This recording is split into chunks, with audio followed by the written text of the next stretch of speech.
paid twice or three times the amount, some way, somehow, we still did not even get those vaccines. And so all these conversations are up in there.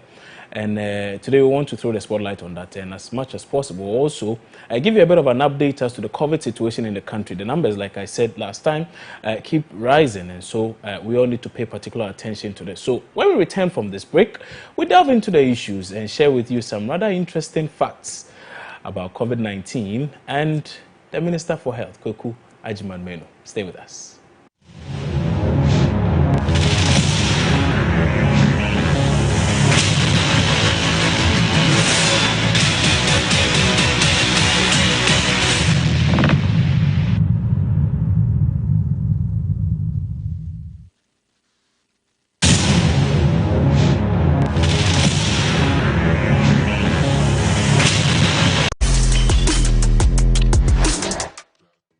What we do has consequences, intended and unintended. The decisions we make, the actions we bring, have weight. When did it become a crime to succeed in this country? We spotted a suspect trading pattern. All three firms have links to Bobby Axelrod. Be careful out there.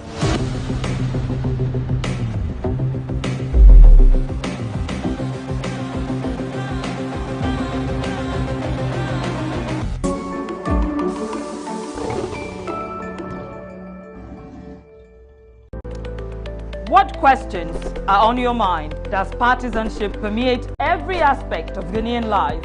Can Africans truly run their own affairs without a need for foreign aid? Do you have absolute confidence in the ability of security agencies to come to your aid when you need it?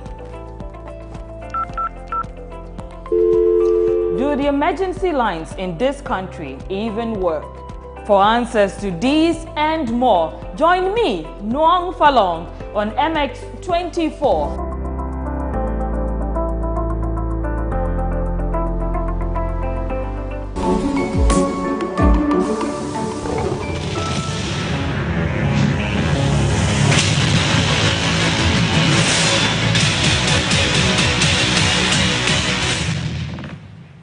All right, many thanks for staying with us right here on Opposing Views. We're live on MX24 television. My name is Kwabena Chencheni Boateng. We're grateful today also you have taken time off to join us for this all-important show.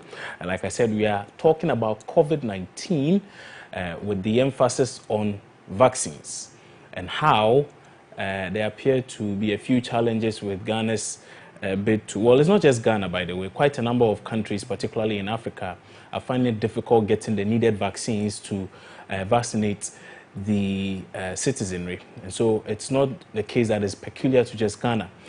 Several others are facing similar challenges. And so some of our ministers, particularly in Africa, have decided to come up with some rather creative ways of getting these vaccines.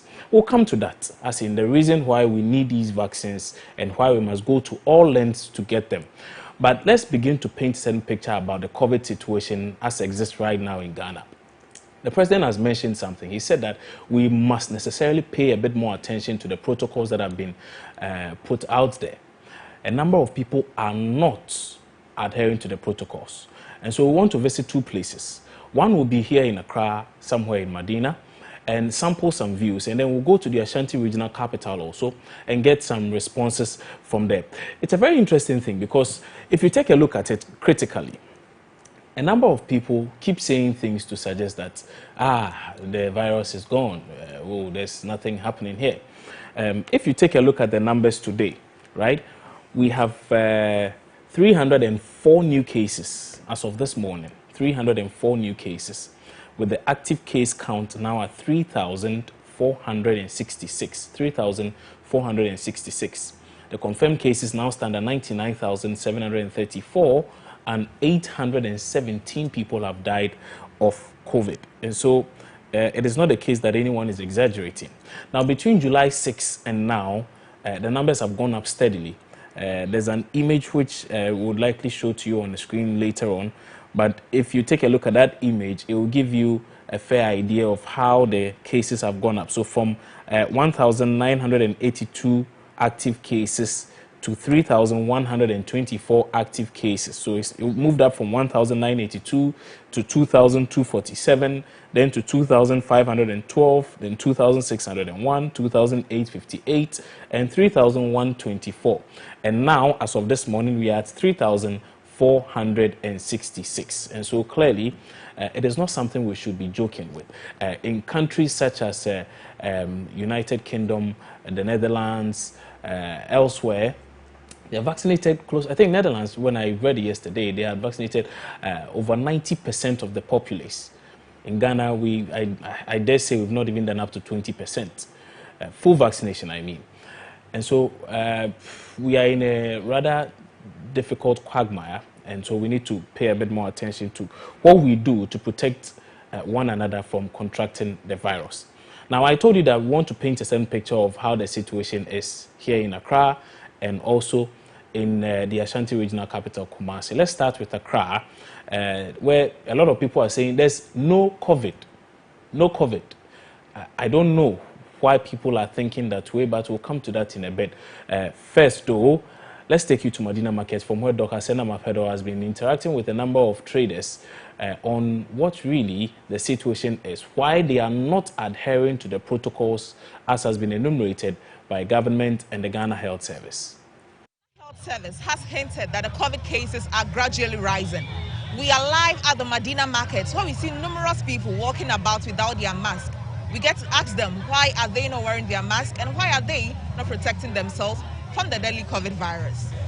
The system, everything, I can say it boldly that corona that they are talking about is not in the system, because we understand that our weather here, even if I say we understand, I understand that the weather here, that corona cannot succeed in this, our Africa here, because our weather is very hot, and we understand that bacteria can travel in a cool place. And here, even if I'm working, I'm sweating. As I'm standing here now, I'm sweating. So that corona is nowhere to be found in Africa, especially in our Ghana here itself. So when I watch people wearing nose masks, I'm not understanding. I wear it before, but now I realize the corona is not around at all. I don't know how to put it aside, because many of us are not wearing nowadays. Well, you can see that when you look around, you can see most of us are not wearing nowadays, because we know that the cases have gone down. That's why we don't hesitate to wear it again. Sometimes Max me share me bre, and I'm be share Max as see ana koda chime, but obi wa me fana no se me share Max am share ba me share na me sini pa na say me Max ni fiwo, but me anka sam gina o de ya me share enye say ye share na bi wo no ma mobile money na me ye obi wo no obeba no o kasa wonte nti na ya na ye yi ni bi won so yi wie pe kakra na o wura fiwo, but why o kaya no asanso afa ahye nye se ye share why. Now you heard it for yourself from the people live at the Medina Market. Some of them are saying they can't breathe in the mask, and some are saying they don't believe that the coronavirus exists. Reporting for MX24, and I'm Dorcas Apedo. Okay, so you heard some rather interesting reasons why people are choosing not to wear the masks. For some, they say when they speak, people can't hear them. For others, it's too much stress. Some are suggesting that it gives them cold or whatever. And then the rather interesting one is that a gentleman says the sickness is gone, so life is back to normal. I see. Interesting. Let's head to the Ashanti regional capital, Kumasi. Let's go to the KNUSTD and its environs, because again, some views from there appear rather interesting. Here are a few of them. Management of Kwame Nkrumah University of Science and Technology, KNUST, says there's an astronomical surge in the number of COVID-19 cases on campus. A press statement issued on Monday, signed by the Deputy Registrar Daniel Kumi-Jan, said school authorities have therefore directed that there should be strict adherence to all COVID safety protocols at various colleges to curtail the spread. The statement reads, "There is an astronomical surge in the spread of COVID-19 on KNUST campus. Subsequently, all Veronica buckets are to be filled and used constantly. Also, hand sanitizing and wearing of nose masks are to be strictly enforced." Meanwhile, the Kumasi Metropolitan Assembly has disclosed that 10 lives have been lost to the novel coronavirus within 2 weeks. The metropolis has also recorded over 200 cases at different treatment centers between 1st to 13th July 2021. In a statement issued by KMA, the new cases of Delta variant in the metropolis were detected soon after the Christmas festivities in December 2020. From 1st July to 13th July 2021, health facilities within the metropolis have recorded over 200 infection cases, with 10 mortalities occurring at different treatment centers. The upsurge of the new cases in the metropolis have been mainly attributed to the general disregard of the COVID-19 safety protocols, funerals, parties, and other social gatherings. The general public is therefore entreated to, as a matter of urgency, continue to adhere to all COVID-19 safety protocols, i.e., wearing of face masks in public places, washing of hands with soap and running water, avoid handshaking, and social distancing. Okay, so that was a report there highlighting what is happening at the KNUST. The reason for which the school authorities have decided to issue a release to warn students and to put in a lot of protocols to ensure that students in that school are protected. Well, the president of the land himself has also been commenting on the issue of COVID-19 and how a number of people are flouting the directives put in place to protect us all. Yesterday, at the prayers, the Eid prayers, he said quite a lot in that regard. Let's hear a bit of that also, and then focus our attention now on the vaccines. We have our correspondent, parliamentary correspondent, Francis Ekoanan, who is in Parliament. You heard him give a very wonderful report on the news earlier on. He's going to share a few more details with us, and then that will usher us into our conversation with our experts as far as the procurement breaches with the vaccination, with the vaccines are concerned. But first, though, let's hear from President of the Republic, Nana Addo Dankwa Akufo-Addo. The pandemic is still with us, unfortunately. And this has meant that for the second year running, we are having to hold a subdued Eid celebration. As we continue to count on the grace of God to protect our country from the ravages of the pandemic, like we have done since its outbreak, we can only minimize its health effects and avoid a full-blown third wave if we continue to be responsible and observe the safety and hygiene protocols. The recent increase in the number of infections is a source of worry for me and indeed for all Ghanaians.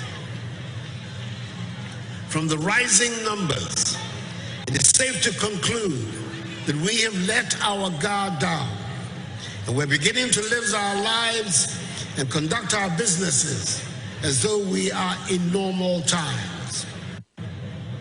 It is important to repeat that the virus is still with us. And until each and every one of us receives a double dose of the vaccine, the protocols must continue to be a part and parcel of our daily activities.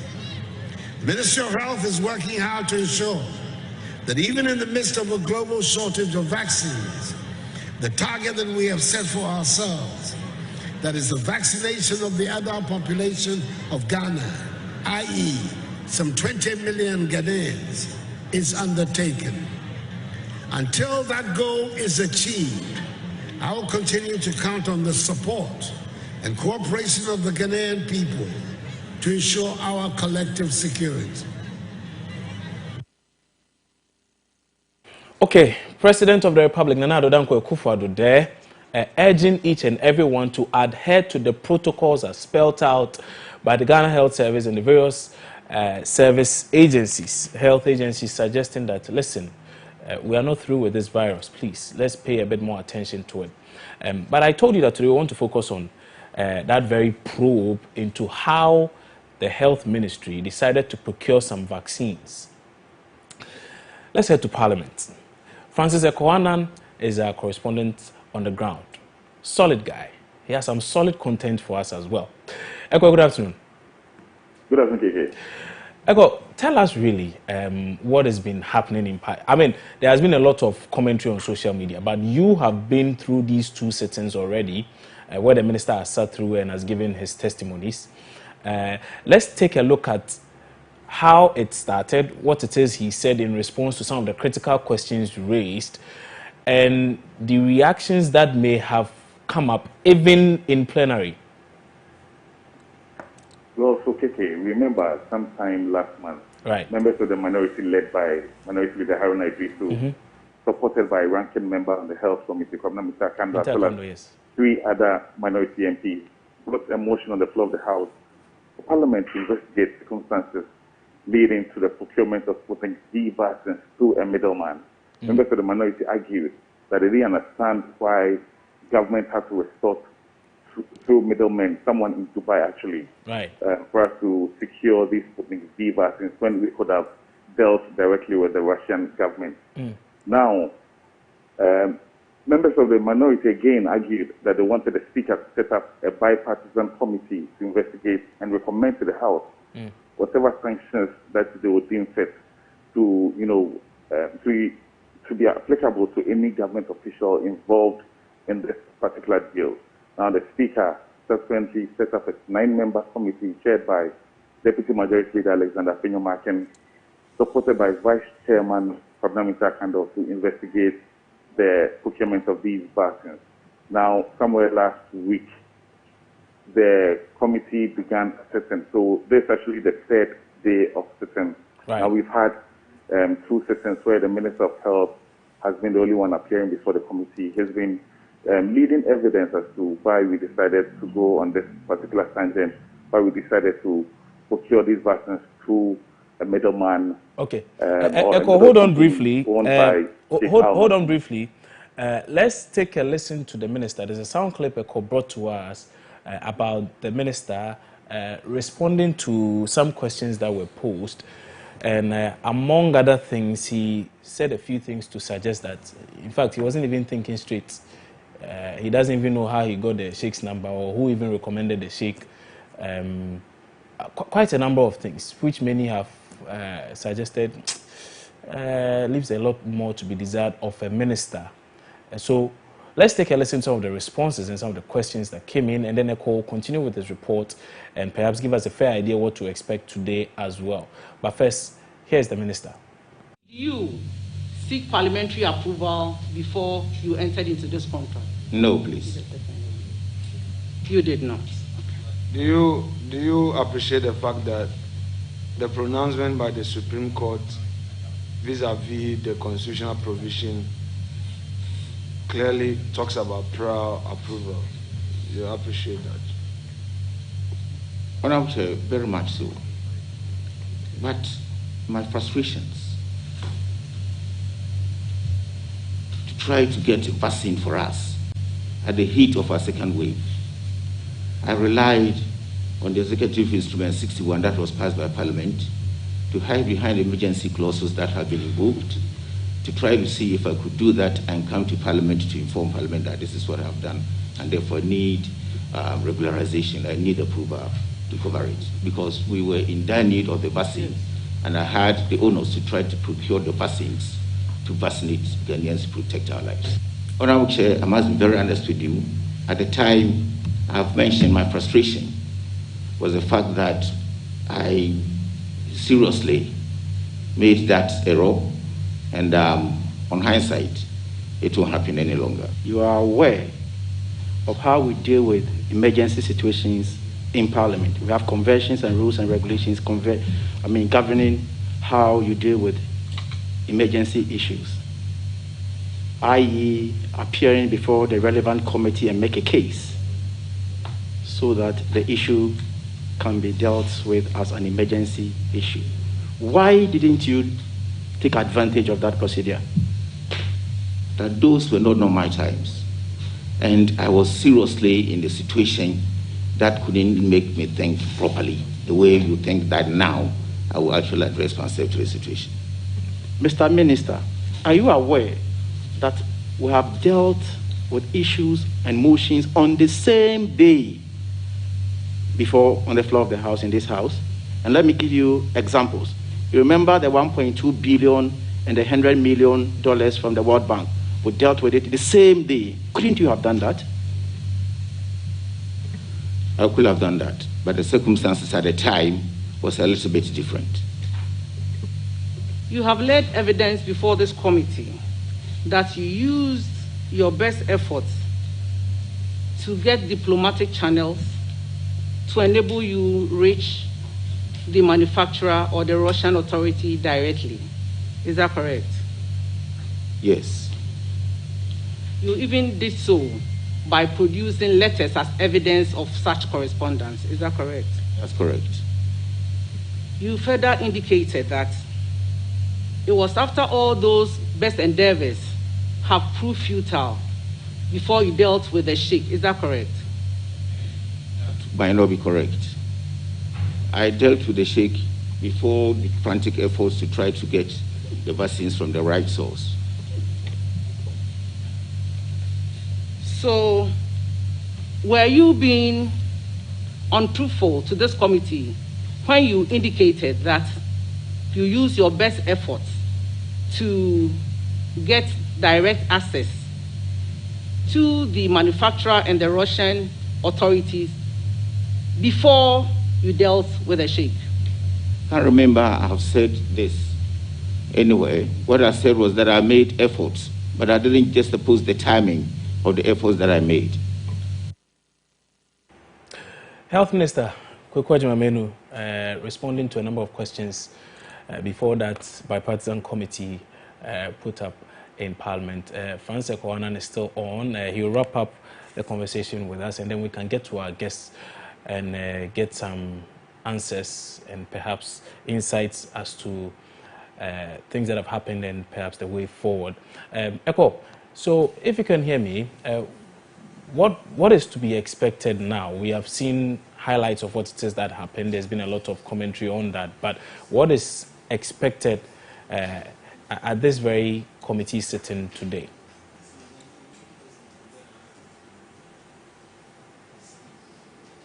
Well, so it's expected that the Minister for Health, Kwekwaji Mamenu, will be wrapping up his testimony before the committee. Remember that he's being cross-examined by members of the committee tasked to investigate this particular deal. Now, on Monday, before the committee wrapped up its day's activities for that particular day, we understand that they were left with some three issues that they wanted to quickly thrash out. They wanted to find out why the minister, failed to go through appropriate channels, i.e. seek parliamentary approval as well as cabinet consent before procuring these vaccines. They also want to find out whether or not the minister is really in the right frame of mind currently to undertake his dealings with regards to, superintendent issues in the health sector. The third one that they want to also find out is to how government intends to raise the appropriate monies to offset the 20,000 vaccines that have been that were supplied to the country by Sheikh Al Maktoum. Sheikh was supposed to supply 300,000 vaccines. He was only able to supply 20,000 vaccines before he terminated that particular agreement.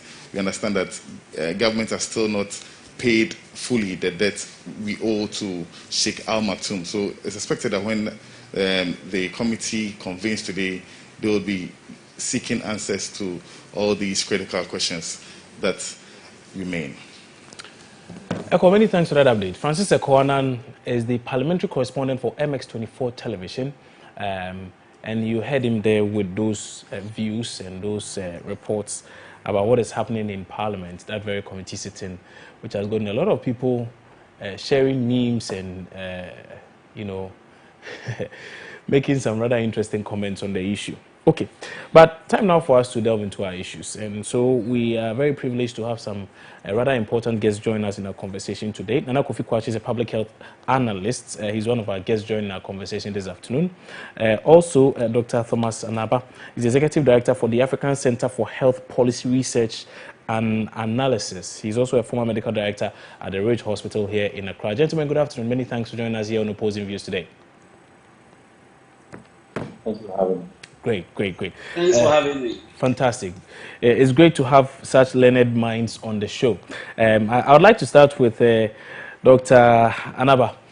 Doc, so I don't know if you have followed the proceedings in Parliament, but if you have, what do you make of the commentary that has come about as a result of some of the things the minister has said in his bid to, for instance, get vaccines for each one of us, the measures he's had to take and how people are raising hellfire over this? Thank you very much for having me, and good afternoon to your cherished viewers and listeners. Right. I think from what has transpired so far, my initial comment is that it's very clear the minister is not very stable. He has proven that the tax is more than him. In this moment of pandemic, where everybody is trying to see how he can do his best to save his country, you must have somebody whose head is seated well. His head must be seated well to take very good decisions, both economically, socially. It shouldn't affect the country, but it should save the country. I don't see how one person can sit down and then just decide to call somebody to come to the country, sign an agreement that day,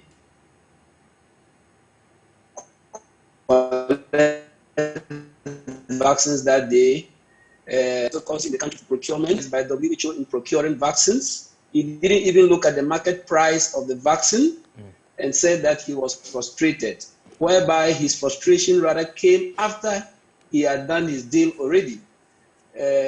Everybody knows the challenges in getting vaccines in the world, and WHO has told the whole world how we can get vaccines from countries producing the vaccines.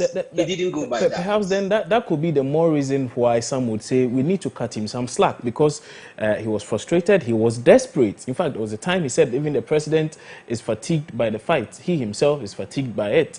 And so in his desperation, if he just wanted to get the thing so that Ghanaians could be vaccinated and could be free of this virus, can't we cut him a bit of slack? No, we cannot, because the whole world is confronted with the coronavirus, and the whole world is rushing to these very factories, few factories producing it. WHO has only given an emergency certificate for all these vaccines to be sold. And for you to buy it from any country, you must pass through WHO to link you with those places. They monitor it, monitor the side effect and the rest. These vaccines were procured without him going through that. As we speak today, many countries in Africa are still grappling with challenges to get the vaccines. So it was not only pertinent in Ghana that he is the only one who is frustrated. Frustration doesn't mean you should take our money and go and throw it away. The safety of those vaccines he brought were not monitored by WHO. They have it in their report. So we don't even know whether those vaccines are actually authentic vaccines. I see. And if you watch across the world, all manufacturers are giving the vaccines to their governments to sell, simply because they want to make sure they are well controlled. No third-party people should come in and increase the cost to make it difficult for poor countries or countries to buy. Yeah.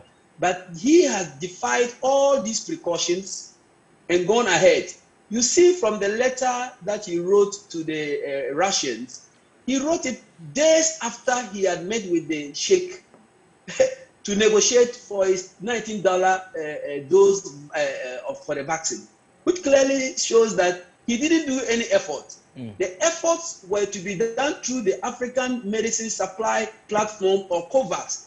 These are the channels to buy vaccine for the world. In Africa, the African medicine supply platform is a channel to use to go and buy vaccine. So if you left the international well-established body for which you should go and get vaccines, and you left the African one too, and you go and use a third party with all the precautions given by WHO, it means there was something.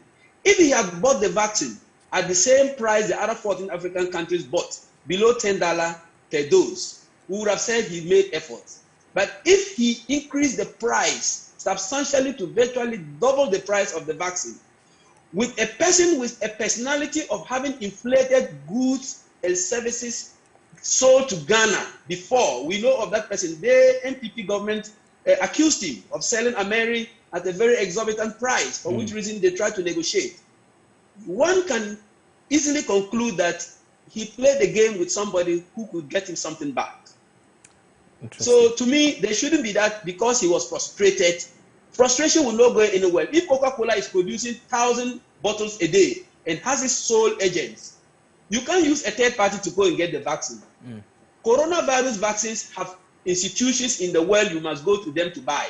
You don't need to use a third party. Interesting. That would inflate the price, and the purchasing of those vaccines would not be monitored by WHO. Okay. Very, very good introductory comments there. I think I'll ask the same question of Nana Kofi Kwache. Mind you, he is a public health analyst. And so, in addition to he answering the question, Kofi, I'll ask, should we even be expending our energies on this probe? Some say we are not even halfway through the battle with COVID, and already we are beginning to point fingers at people. Should this be what we expend our energies on? Maybe you could tie it in as you give us your views on proceedings so far. So, thanks for having me, by the way.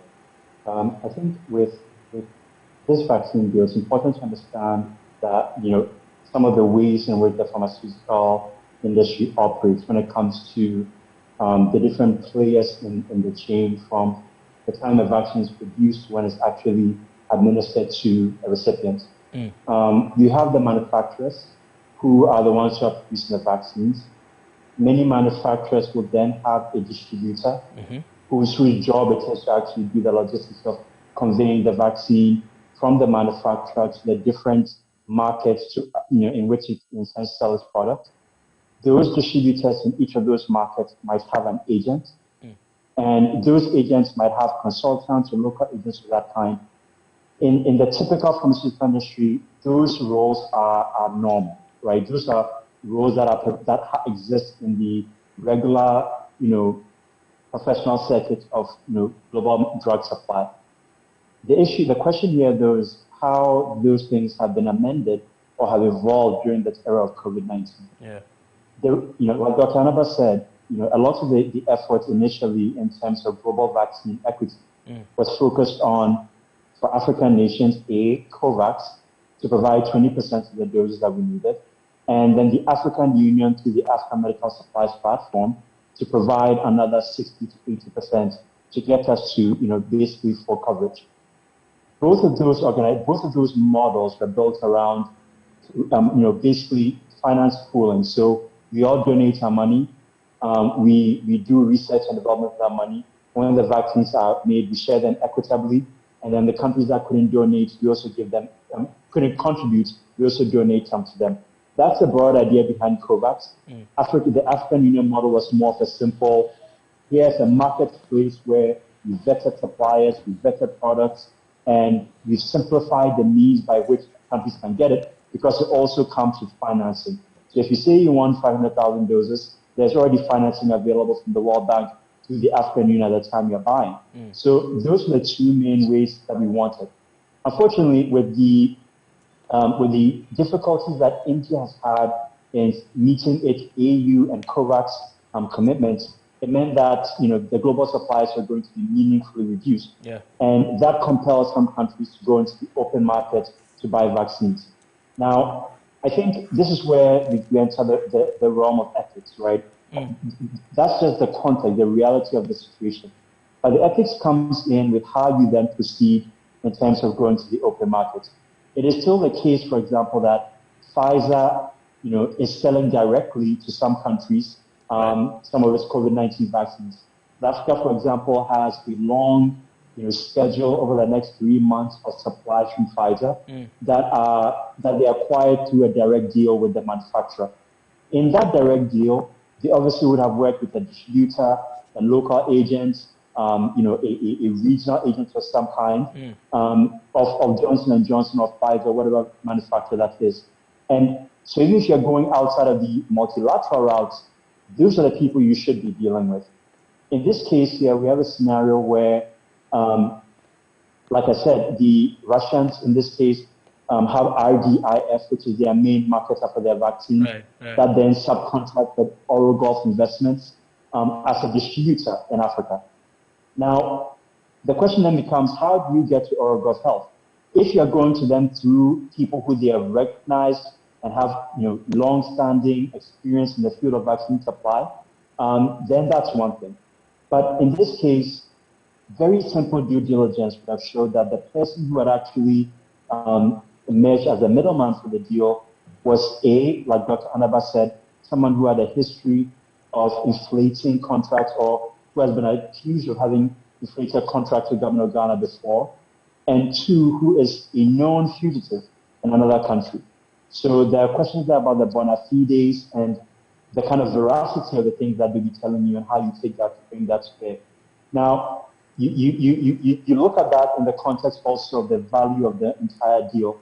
This was for 3.4 million vaccines, about $19 a dose, which comes to about $65 million. If you convert that to cedis, it's about 370 million cedis, which is more than the annual budget expenditure for compensation for all the healthcare delivery that happens in Ghana in a given year. You can go back to a medium-term expenditure framework and look at those figures there.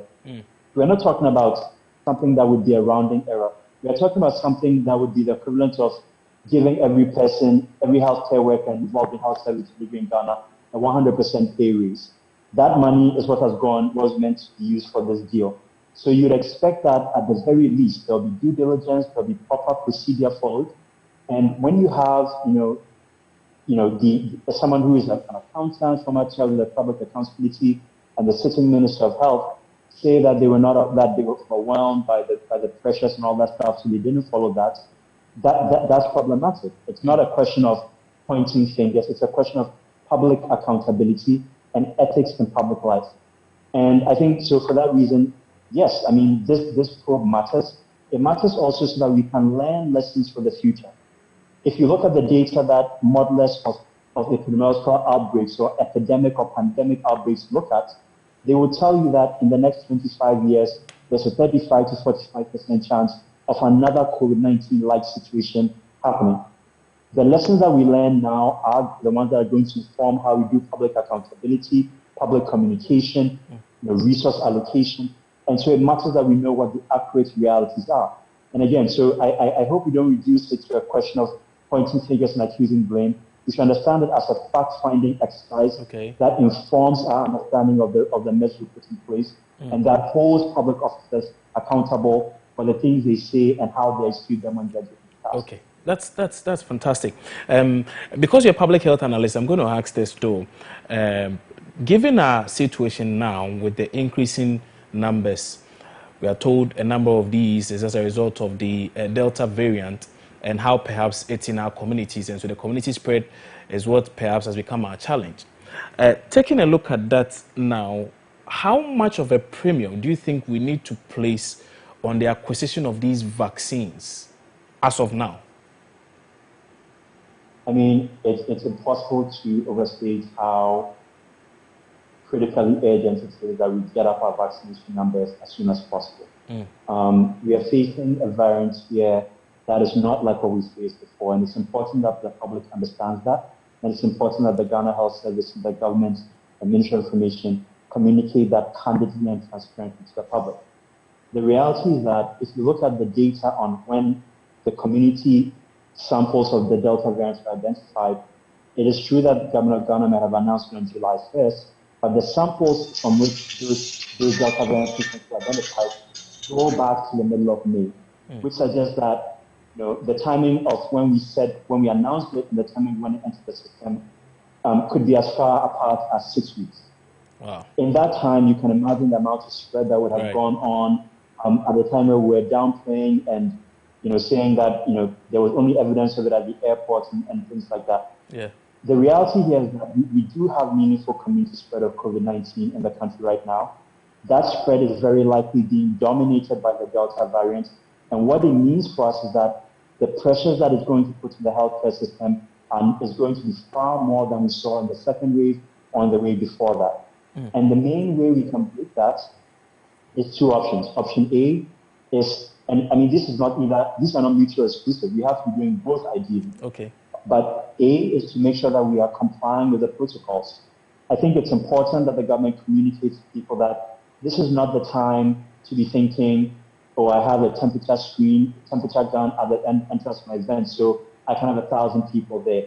It's important that they communicate that the risk is real, that importantly also that this is an airborne pathogen. So if you're in a room where you are doing physical distancing, it's indoors, not ventilated, the spread can still happen that people are not wearing masks, like at clubs.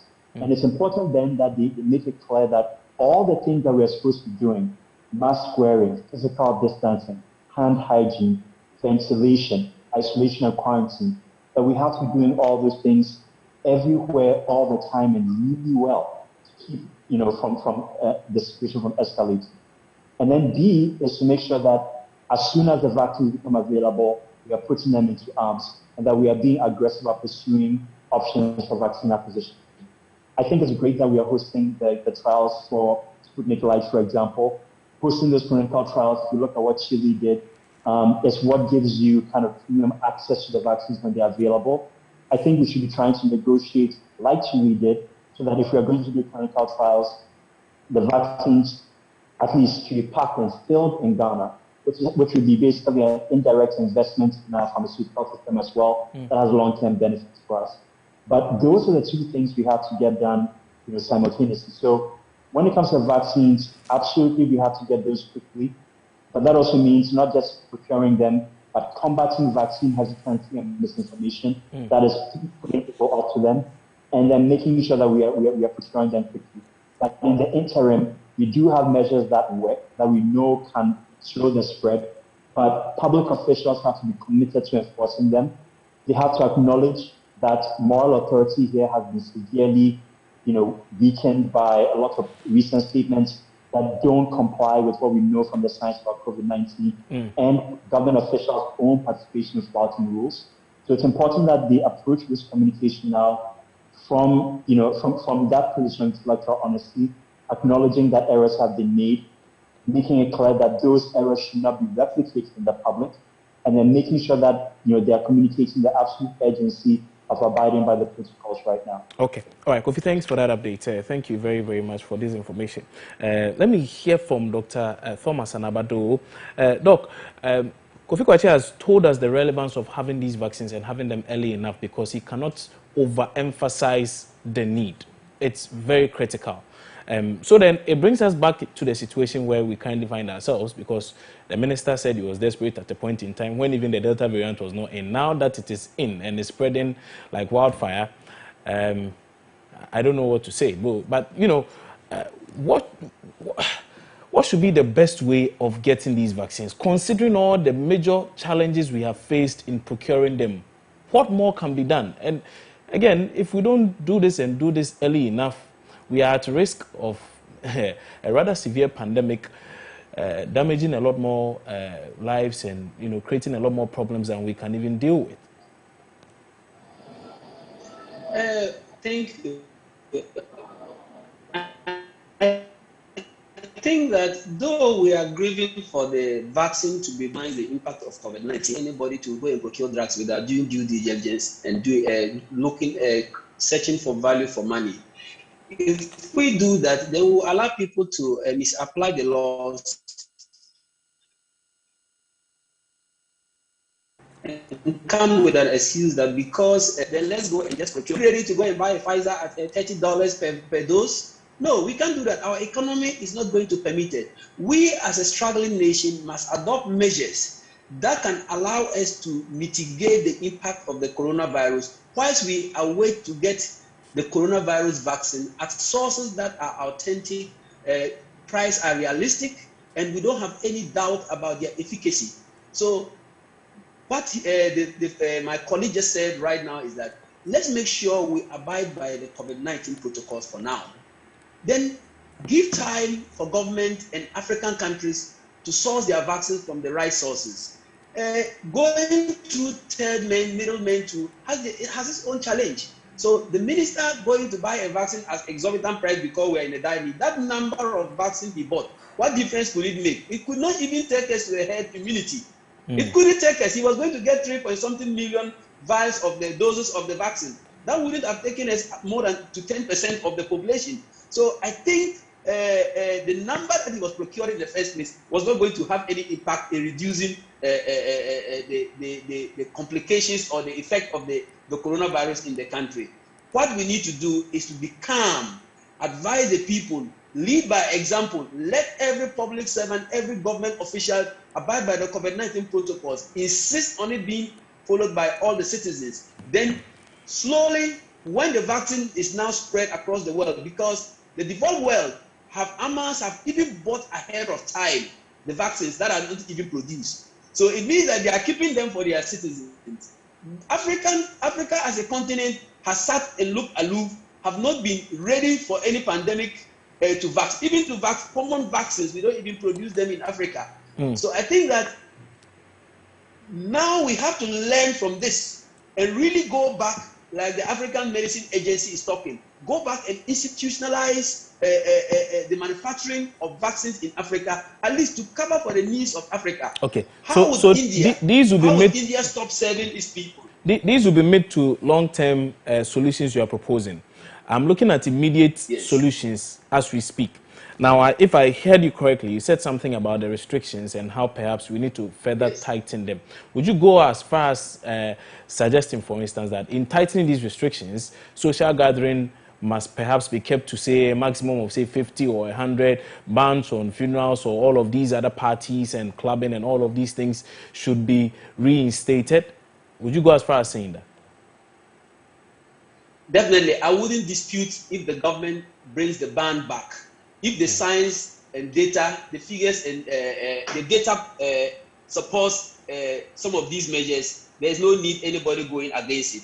So if there's the need for a lockdown at a particular area, a prescribed area, we think that it's getting out of hand and we want to seclude that place and protect the nation, government can go ahead and do it. If, like the schools, they are saying the children shouldn't go home because some of them may go and bring the virus back, I've made it clear that yes, it's a good measure to prevent them going just for 1 week and coming back with the virus to spread when they only have some few days to conclude on their trimester. Let them stay in the school. When they finish classes, they can go for a long back, and then even, God forbid, if they get the virus there, they are in their communities. So locking down some particular parts of the country to prevent the spread, if it is needed, they can do it.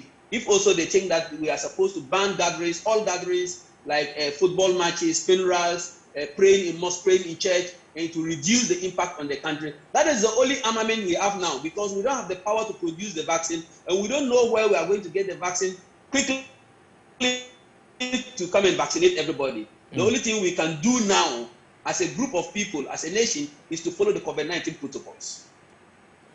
Interesting. I'm going to ask both gentlemen, very learned people, I'm going to ask you one political question. And please pardon me, though, but I have to ask because it's a question everybody is asking. Perhaps is it high time we replaced a few people in order to get the job done? Because if you're overwhelmed by a situation, it's one of two things. Maybe your capacity is not up to the level we expect, or maybe the situation is too big for you. But we have seen countries, you know, perhaps even without the resources of Ghana, do quite well in managing some of these situations. And so this one is a straightforward thing, though, but I know it's a political question. People are calling for the head of the health, of the health ministry. So some say perhaps should not be the one manning the affairs of that very ministry. Based on everything you have seen and heard so far, would you agree with persons who are calling for his head, or perhaps you would be part of those who would say to err is human. And the mere fact that he's even admitted to some of the errors he made suggests that he's willing to even improve on his mistakes.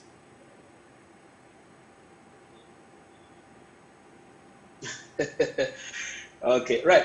Thank you. I think this question, I've reiterated it several times on my interaction with the media today. And I've called that the minister should be relieved of his post for some reasons. The first reason is that he himself has confessed that he's getting confused and that he gets frustrated and take wrong measures. If we're in a delicate moment like this and you have somebody who can get frustrated and take wrong measures, we don't need him to be leading a fight, or else he may take decisions that will not. You may take decisions that will not help us. He had all the advisors around him: the Ministry of Health Director, the Ghana Service Director, the Attorney General, Cabinet, Parliament, to help him make a good decision. But he went ahead and made a decision and got Ghana into this fraudulent deal. 2, he has been the head of the Public Accounts Committee in Parliament for 4 good years and knows very well the procurement processes involving international agreements. 3, he is a member of cabinet minister, and knows how to take contracts to cabinet for quick approval. And he's also a member of parliament of good standing for 4 good terms, and knows how to take a bill or a contract to parliament for approval. Having all this in the background, this man shouldn't go and do what he has done. So morally and psychologically, he's not fit to be there. And when it comes to dealing with the laws, he has broken the law, and he must be dealt with accordingly. So he should be fired. Right. Okay. Doc, many thanks for your time on Opposing Views today. I'll take the views of Nana Kofi Kwachi, and then we open the phone lines for you. In fact, the phone lines are active now. 055 0331511, 055 0331511, and 0204738481, 0204738481. The key question is, should the minister be excused for procedural breaches because of the pandemic? Right. The phone lines are open. You can call us now and share your views. We'll take them in the last 10 minutes of the show, and then we can call it a day. But let me hear the views of Nana Kofi Kwachi, though. Kofi, I'm going to ask you the same question, whether or not you think the minister must be let go for perhaps a more competent person to take over, or we should, again, like I said earlier, cut him some slack, because we never always get it right. And so it's okay if we err sometimes. And it's okay if we admit that we have erred and we put things in place to ensure such things never recur. And while at it, I would want you to give a strong message to Ghanaians. Right, Kofi. So while this is going on, I would want you to give us a strong message to Ghanaians so that we get to appreciate the severity of what we are dealing with. It appears a lot of people are taking this thing quite as a joke.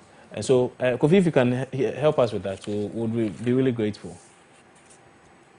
Sure. I think on the question of the health minister, right, it is, like I said, really important that there is accountability in the way we respond to this pandemic, because the precedent itself for future pandemics and future management of similar national emergencies.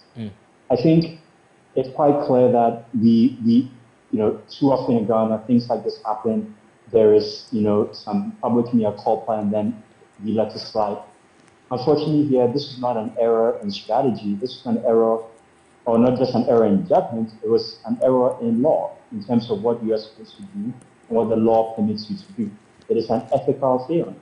And for that reason, I think if at the conclusion of the parliamentary inquiry, the report identifies the specific misconduct that have been committed there, I think it's important that for accountability, for public trust, and just for honorability in our public service, that the minister step aside and allow that to be fully looked into, if at least on a temporary basis, let that be looked into properly, that we can draw the proper conclusions and understand what's been going on there. But I think beyond that, we should also be having a much broader conversation about the procurement in COVID-19 in the healthcare sector, and having probably having the parliamentary committee that's looking into this be given a more expansive scope to look into the broader procurement practices again, so that we know what kinds of things can happen in an emergency so that we can put in place the measures that are necessary to prevent them from happening again. Okay. As far as the message to the general public goes, I think I'd say this. It's really important people understand that a couple of things. One, much of the spread right now is being driven by the Delta variant, which is a variant that is 2 times more infectious than the Alpha variant, which was itself 2 times more infectious than the original strain detected in Wuhan. So we need to understand that the risk profile here is totally different. We are in a very delicate balance between the number of cases that we can allow, we can afford to have, and how those translate into severe and critically ill people who then have to depend on the healthcare sector, not just for remedial care, but for life-saving or life-sustaining care. And when you have the healthcare sector saying to the Ghana Medical Association, through the directors at many of the treatment centers, like the Ghana Infectious Disease Center, which is a newly built one, when you have those guys saying that some of the resources, some of the infrastructure, some of the personnel that we need to provide critical care at scale are almost at capacity, then you have to understand that the stuff that we are doing in our public life to mitigate the spread has become totally crucial. Because if we continue this trend from 300 cases a day, 400 cases a day, heading to, because we're already halfway to the peak of daily cases of the second wave, and this is early innings of this one. If we allow that to happen, we will end up with a situation. If you think back to January, February, we had people sitting in chairs on the lawn outside hospitals getting oxygen. We will see worse scenes. And there'll be a lot more people, of those people who won't get a chair, who won't get an oxygen tank, who won't get a doctor, who won't get a bed.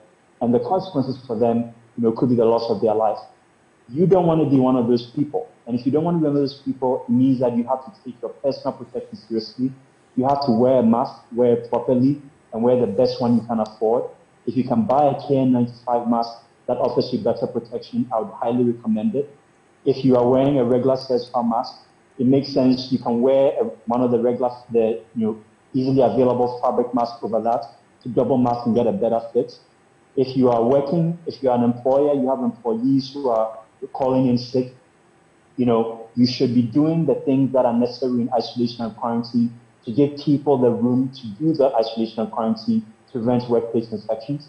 If you're an individual having a public gathering, if you have to do it, then you should try and do it outdoors. And if it has to be indoors, then it should be ventilated. Have windows open, don't use the ACs. But most importantly right now, hand hygiene, hand washing, ventilation, mask wearing, and making sure that if you do not have to be somewhere, you are not there. There's no need right now for us to take any unnecessary risk. You could be one of the people who gets ill enough that you need a bed and might not get one when you need it. Don't take the chance right now. Kofi, many thanks for your time today on Opposing Views. Nana Kofi Kwachi is a public health analyst, and you heard him there, and his words of wisdom to you and I. We need to pay a lot more attention to this virus. Also, we've had Dr. Thomas Anaba, is the Executive Director for the Africa Center for Health Policy Research and Analysis. He's also a former medical director at the Ridge Hospital here in Accra. You heard him also espouse a number of views on today's topic. It's time now for you to share your views, though. 055-033-1511, 020-473-8481. Should the minister be excused for procedural breaches because of the pandemic? Well, let's head to Obuasi now. Akwesi is on standby. Akwesi, good afternoon. Many thanks for joining us. Sincere apologies for keeping you on. Okay, Akwesi's line has dropped. Let's hear from Nanaya. He is in Kaswa. Nanaya, good afternoon. Afternoon. Good Nanaya, let's hear your views. Good afternoon to your cherished viewers. Right. Yeah, from what the health minister has done, this is not the first time that the health minister is saying this to Ghana. It looks as if our politicians are taking the masses for granted, because I remember it was 2 years back or 3 years back about this drone issue and the ambulance issue. The same health minister lied to Ghanaians that he doesn't know anything about it. A colleague from Atenka actually raised certain issues against even the state and the minister, which the president also said that he hasn't seen anything about it. And once the copies were given to the minister, what the minister did not act on it. And this is the second time. Just yesterday, Tuesday, the Tunisia health minister has been sacked. What happened? What she did was not it's not similar to what our health minister is doing. So to me, I will support those who are calling for the resignation of the minister or the sack from the president, because the politicians are taking us for granted. This time we need to set up and call for accountability for their stewardship. Thank you. Nanea, thank you so much for your call. Nanea called us from Kaswa. Let's go to offense. So Fred is joining us. Fred, good afternoon. Oh, Seth is joining us from offense. So Seth, good afternoon. Yeah, good afternoon to you. Seth, and let's hear your you, sir. Cherished viewers. Right. My message is just a simple one. Yeah, my message is just a simple one to the minister. He should just relieve himself from post. Because if you have a blind leader, that is leading people with good eyesight, those people with good eyesight should just advise the minister or the leader to step aside, because he will definitely lead you into a ditch. He should just do himself a favor and resign. Honorable. Okay. Seth, thank you for your time on opposing views. We really appreciate your views as well. I'm told I can't pick any more calls, so sincere apologies for the many of you who wanted to call in and share your views on the subject matter. But that's how we wrap up today's show. My name is Kwabena Boateng. It's been another edition of Opposing Views. The show was produced by NSN Anudoblo, Marie-France Fojo, as well as Jonah Eledi. I'll see you on Friday.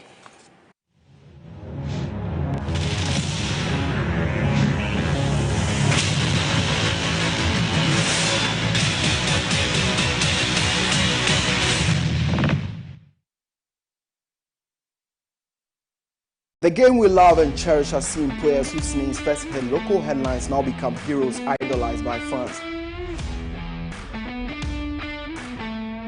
My name is Selwyn Saki, and I bring you fresher sports news.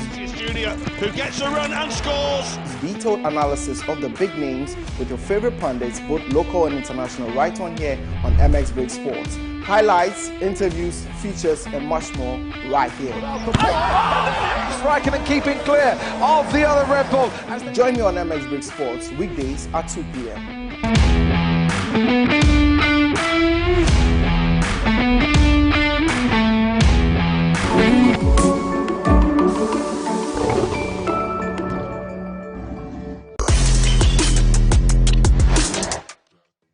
What we do has consequences, intended and unintended.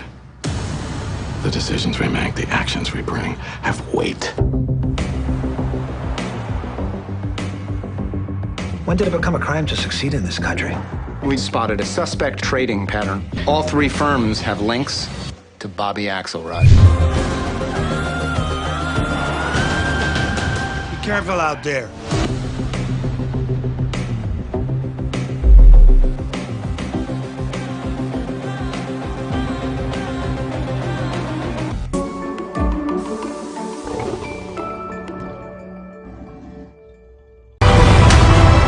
Magical to watch.